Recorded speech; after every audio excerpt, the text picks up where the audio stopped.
নমস্কার। বৈঠকি এডুকেশনাল ইনস্টিটিউশনে সকলকে স্বাগত জানাই।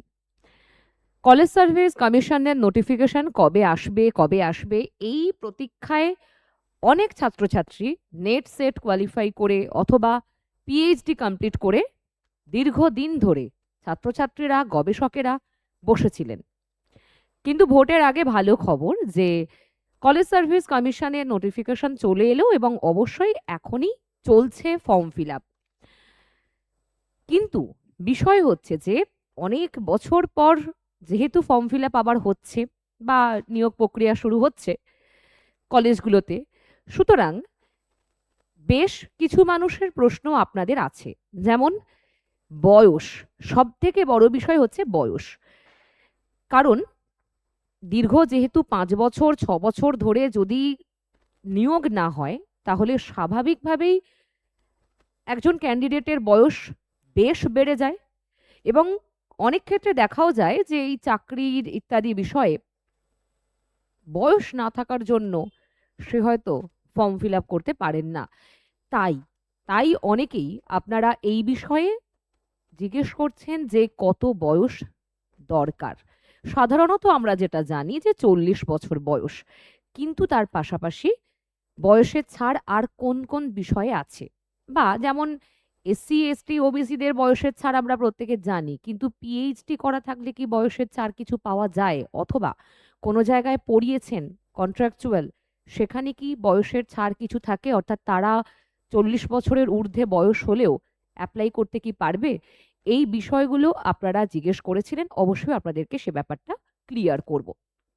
তার আগে একটা বিষয় আমরা বলে নিই, সেটা হচ্ছে যে এই কলেজ সার্ভিস কমিশন এখন ফর্ম ফিল আপ চলছে আমি বললাম, অর্থাৎ 26/2/2026 ফেব্রুয়ারির 26/2/2026 রাত্রিবেলা এই নোটিফিকেশন আসে।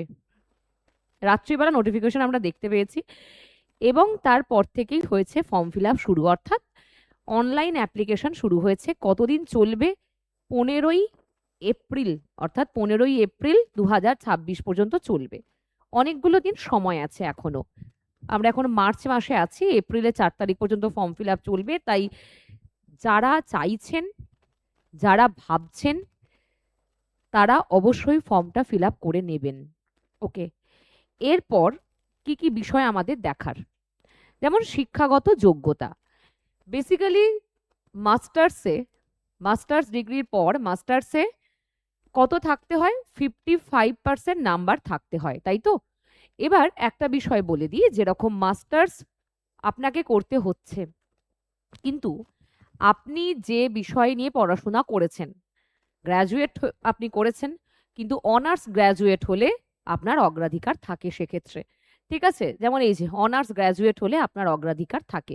কিন্তু মাস্টার্স থাকলে আপনি 50%, আপনার যদি নাম্বার থাকে 55%, তাহলে আপনি যদি জেনারেল হন তাহলে আপনি ফর্ম ফিল আপ করতে পারছেন। এটা 1 নাম্বার বিষয়। এবং এখানে এই যে 55% নাম্বারের মধ্যে, যেমন কিছু ক্ষেত্রে এই যে তপশিলি জাতি বা তপশিলি উপজাতি এসসি এসটি বা হচ্ছে শারীরিক প্রতিবন্ধী দৃষ্টিহীন প্রার্থীদের ক্ষেত্রে 50% নাম্বার প্রয়োজন হয়। ঠিক আছে? সেখানে 55% লাগছে না, 50% নম্বর লাগছে। এরপরে কি আছে? 19 সেপ্টেম্বর 1991 এর আগে মাস্টার্স ডিগ্রি উত্তীর্ণ এবং পিএইচডি প্রাপ্ত প্রার্থীদের ক্ষেত্রেও 50 নম্বর গ্রহণযোগ্য হবে। ঠিক আছে? তাহলে যারা এই বয়সের ক্যান্ডিডেট আছেন তারা ভালো করে একবার বিষয়টা দেখে নেবেন। এবার নেট সেট স্লেট সংক্রান্ত যোগ্যতা কি কি বিষয়? যেমন প্রার্থীদের ইউজিসি নেট সেট স্লেট পরীক্ষায় উত্তীর্ণ হতে হবে, যে কোনো একটা হলেই হবে, যে কোনো একটা হলেই হবে, যে কোনো একটার আপনার সার্টিফিকেট থাকলেই হবে।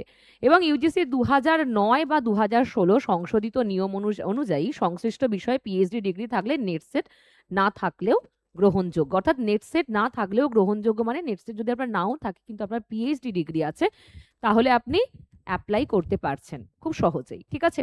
তাহলে নেট সেট স্লেট না থাকলেও যদি আপনি পিএইচডি করে থাকেন সেক্ষেত্রেও আপনি সহজেই ফর্ম ফিল আপ করতে পারছেন। আচ্ছা, এবার কয়টা subject: music, performing arts, visual arts, traditional Indian arts, sculpture, এই সমস্ত বিষয়গুলিতে মাস্টার্স ডিগ্রি থাকতে হবে। এই বিষয়গুলিরও যেহেতু ভ্যাকেন্সি আছে, আসতে চলেছে। ন্যূনতম এখানেও 55% এবং তপশিলি বা ইত্যাদি 50% যেটা বলেছি। নেট সেট আবশ্যক এবং এক্ষেত্রেও সেই পিএইচডি থাকলে নেট সেটের ছাড়, মানে নেট সেট না থাকলেও যেহেতু পিএইচডি আছে সেক্ষেত্রে আপনি ফর্ম ফিল আপ করতে পারছেন। ওকে, নেক্সট গুরুত্বপূর্ণ কিছু নির্দেশ কি আছে। শতকরা হার গণনার ক্ষেত্রে গ্রেজ নম্বর বা রাউন্ডিং অফ গ্রহণযোগ্য নয়। অর্থাৎ ব্যাপারটা কি, যেরকম অনেকে এই বিষয়টা একটু জানতে চাইছিলেন, যেমন ধরুন আপনি আমরা অনেক সময় কি হয়, আমরা যখন খাতা দেখি বা আমরা যখন খাতায় দশমিকের পর যদি কেউ একটা কোনো নম্বর এদিক ওদিক হয়, দশমিকের পর ধরে নিচ্ছি আমি, কেউ হয়তো 49.99 এরকম হচ্ছে, ঠিক আছে? তাহলে আমরা ইজিলি কি করে দিই, এটাকে 50% করে দিই। এই এত শতাংশ যদি হয় আমরা এটাকে 50% করে দিই। এইটা করা যাবে না। এটা রাউন্ড ফিগারে এরকম করে দেওয়া যাবে না, ঠিক আছে? যে নাম্বারটা থাকবে আপনার রেজাল্টে সেটাই আসলে আপনাকে পুট করতে হবে। গ্রেজ নম্বর যেমন অনেক সময় হয়, অনেক ইউনিভার্সিটি বা অনেক কলেজ বা অনেক ইনস্টিটিউট কি করে যে 1 নাম্বার বা 2 নাম্বার সেই ছাত্রকে জাস্ট পাস করানোর জন্য 1 নাম্বার বা 2 নাম্বার দিয়ে দেয়, যাতে সে কোয়ালিফাই করে যায়। কিন্তু সেটাও এই গ্রেজ নম্বর এখানে যুক্ত হবে না।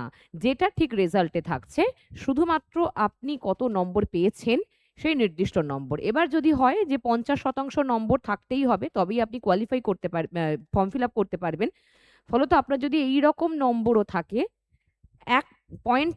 1 নাম্বার আপনার কম হচ্ছে, আপনি কিন্তু ফর্মটা ফিল আপ করতে পারবেন না। মানে এই নির্দেশিকা এখানে দেওয়া হচ্ছে। অর্থাৎ আপনার রেজাল্টে যা নাম্বার থাকবে আপনি সেটাকেই পুট করবেন। দশমিক এই যা থাকবে সেটা। ঠিক আছে? অনেকের গ্র্যাজুয়েশনের যে নাম্বার আছে, যে কেউ হয়তো 50% মানে 50 দশমিক এত পার্সেন্টেজ পেয়েছেন। ঠিক আছে? বা 50 দশমিক 499% পাচ্ছেন। যাই হোক সেটাই পুট করবেন। ওকে। এরপরে সর্বোচ্চ বয়সসীমা যেমন 40 বছর, যেটা আমি বললাম। যেমন বয়সসীমা 1 জানুয়ারি 2026 এই হিসাবেই ধরা হবে। ঠিক আছে? 40 বছর এটা সমগ্র জেনারেলদের জন্য, ইউআরদের জন্য। এবার তপশিলি জাতি, উপজাতিদের জন্য 5 বছর, ওবিসিদের জন্য 3 বছর, প্রতিবন্ধীদের জন্য বয়সের ছাড় 10 বছর এবং ফিজিক্যাল এডুকেশন বিভাগ কিন্তু বাদ দিয়ে, ঠিক আছে? 10 বছর থাকে। পিএইচডি ডিগ্রিধারীদের 5 বছর বয়সের সুযোগ দেওয়া হয়েছে এবং অনুমোদিত পার্ট টাইম ও চুক্তিভিত্তিক পূর্ণকালীন কন্ট্রাকচুয়াল যে সমস্ত শিক্ষক তাদের বয়স কিন্তু 47 পর্যন্ত ধার্য করা হয়েছে। তাহলে এই বয়সে যারা আছেন, যাদের পিএইচডি আগে হয়েছে কিন্তু আপনার বয়স হয়তোবা এখন 40, 42, 43, 44, 45 আছে, আপনি ফর্ম ফিল আপ করতে পারবেন জেনারেল হলেও, ঠিক আছে? আর অনুমোদিত পার্ট টাইম এবং চুক্তিভিত্তিক যারা কাজ করেছেন, যারা পড়িয়েছেন, তাদের সর্বোচ্চ বয়স থাকছে 47। তাহলে তার মধ্যে যদি আপনি পড়েন তাহলে আপনিও ফর্মটা ফিল আপ করতে পারছেন। এটা খুব ইম্পর্টেন্ট একটা বিষয়, আপনারা বারে বারে প্রশ্নটা করছিলেন। এবার বেতন কি, বেসিক পে যেরকম সকলেই কম বেশি জানেন, তো 57,700 এটা প্রারম্ভিক বেসিক পে। এবার শূন্য পদের বিষয়টা খুব গুরুত্বপূর্ণ একটা বিষয়, যে শূন্য পদ, শূন্য পদ এখানে 1000-এর কাছাকাছি বলা হচ্ছে, কিন্তু অবশ্যই শূন্য পদ বৃদ্ধি পাবে। এত কম শূন্যপদ হলে হয় না, কারণ এতগুলো সাবজেক্ট এই মাত্র শূন্যপদ মানে এটা কিছুই নয়, খুব যৎসামান্য বলা যায়, নগণ্য, প্রসাদের থেকেও কম। তো শূন্যপদ বৃদ্ধি পাওয়ার সম্ভাবনা আছে এবং শূন্যপদ অবশ্যই বাড়বে, এটা একটা অ্যাপ্রক্স দেখানো হয়েছে। তো শূন্যপদ বৃদ্ধি পাচ্ছে, অন্ততপক্ষে 2000 বা 2500 শূন্যপদ না থাকলে এতগুলো সাবজেক্টের কিছুই ভাগে পড়ে না। যাই হোক, তারপরে যে পরবর্তীতে কি বিষয়ভিত্তিক যখন শূন্যপদ বলা হবে সেটা ওয়েবসাইটে দিয়ে দেওয়া হবে, সেখান থেকে দেখতে পাওয়া যাবে।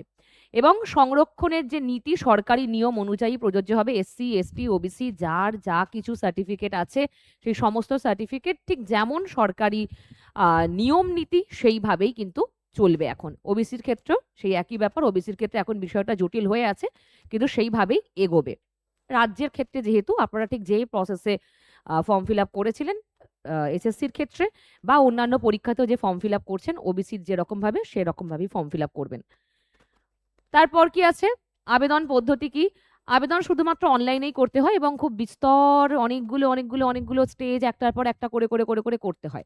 খুব সাবধানে ফর্ম ফিল আপ করবেন, ধীরে সুস্থে করবেন, বেশ সময় নিয়ে করবেন, ভালো করে দেখে নিয়ে বুঝে নিয়ে তারপর, যেন ভুল না হয়ে যায়, ঠিক আছে? তারপর নেক্সট যেমন কি আবেদন করার শেষ তারিখ বললাম 15ই এপ্রিল। আবেদন করার সময় যেটা লাগছে, বৈধ একটা আপনার ইমেল আইডি থাকবে, যে ইমেল আইডিতে সমস্ত কিছু আসবে সেগুলো আপনাকে আবার ডাউনলোড করে রাখতে হবে এবং পারলে প্রিন্ট আউট করে রেখে দেবেন। ফটো, সিগনেচার সমস্তই ছবি তুলে স্ক্যান করে ওখানে পোস্ট করতে হয়, ঠিক আছে? এগুলো জানেন সকলেই, এখন অনলাইন ফর্ম ফিল আপ করেন। সাধারণ প্রার্থী যেটা বলা হয়েছে 2500 অতিরিক্ত, ঠিক আছে? তারপর তপশিলি, প্রতিবন্ধী 1250। তো এই রকম কিছু ফি স্ট্রাকচার আছে। ওবিসিদের জন্য সম্ভবত 1500 আছে। আর হচ্ছে পেমেন্ট মাধ্যম debit card, credit card, UPI, তারপর ইন্টারনেট ব্যাংকিং ইত্যাদি। তারপর আরেকটা বিষয় কি খুব ইম্পর্টেন্ট, যেটা ফি জমা দেওয়ার পর ফটো ও সিগনেচার আপলোড করবেন অবশ্যই এটা, এবং সিস্টেম জেনারেটেড অ্যাপ্লিকেশন ফর্ম একটি আপনি আপনার কাছে প্রিন্ট আউট রাখছেন, ঠিক আছে? একটি যে ফর্ম আপনি ফিল আপ করছেন তার পিডিএফ আপনি ডাউনলোড করে নেবেন, তারপর সেটা প্রিন্ট আউট আপনার কাছে রেখে দেবেন। ওকে, নাহলে এটা পরবর্তীতে খুব সমস্যা হয়। এবং আপনার অ্যাপ্লিকেশন আইডি, আপনি যে পাসওয়ার্ড দিচ্ছেন সেগুলোও পারলে মনে করে রেখে দেবেন, কারণ অনেকদিন পর তো গিয়ে ইন্টারভিউ এর সমস্ত কিছু আসে, সুতরাং তখন হাতের কাছে কিছু আর পাওয়া যায় না। তাই আগে থেকে সমস্ত কিছু নিজের কাছে গুছিয়ে রেখে দেবেন। তো যাদের এই প্রশ্নগুলো ছিল, যে বয়স ইত্যাদি সমস্ত ব্যাপার, এবং এই যে এই বিষয়টা যে নাম্বারিং এর বিষয়, সবটা আশা করি ক্লিয়ার হয়েছে। যদি আরো কোনো প্রশ্ন থাকে আমাকে নিচে দেওয়া নাম্বারে ফোন করবেন অথবা কমেন্ট করবেন, আমি চেষ্টা করব সমস্ত রকমের উত্তর আপনাদেরকে দিয়ে দেওয়ার। ভালো থাকবেন। এবং আরেকটা বিষয় পাশাপাশি জানিয়ে রাখি, আপনারা যারা যারা ইন্টারভিউ এর জন্য প্রিপারেশন নিতে চাইছেন, যে কলেজ সার্ভিস কমিশনের ইন্টারভিউ কেমন হয়, প্রথমবার দিতে যাচ্ছেন অথবা আগে আগে দিয়েছেন কিন্তু মনে হচ্ছে যে সেরকম ঠিকঠাক ভালো হয়নি বলে সুযোগটা পাননি, যদি এরকম কোনো ডাউট থেকে থাকে, বা যদি মনে হয় যে ডেমোটা ঠিক কেমন করে দেবো, বা কি বা কোন এরিয়াগুলো থেকে প্রশ্ন আসবে, বা আমি ঠিক কোন বিষয়গুলো থেকে, আপনার যেমন স্পেশাল পেপার কি, আপনার পরবর্তীতে পিএইচডির কাজ কি, এগুলো প্রত্যেকটা আলাদা আলাদা সেকশন ওয়াইজ কিরকম কিরকম প্রশ্ন আসে, বা নিজের ইন্টারভিউটা নিজের গ্রিপে কি করে রাখবেন, এই সমস্ত বিষয় কিন্তু আমাদের ইনস্টিটিউশন থেকে আপনাকে গাইড করে দেওয়া হবে। তাই যারা যারা ভাবছেন যে ইন্টারভিউয়ের প্রস্তুতি নেবেন, তারা শীঘ্রই সিট বুক করে রাখুন।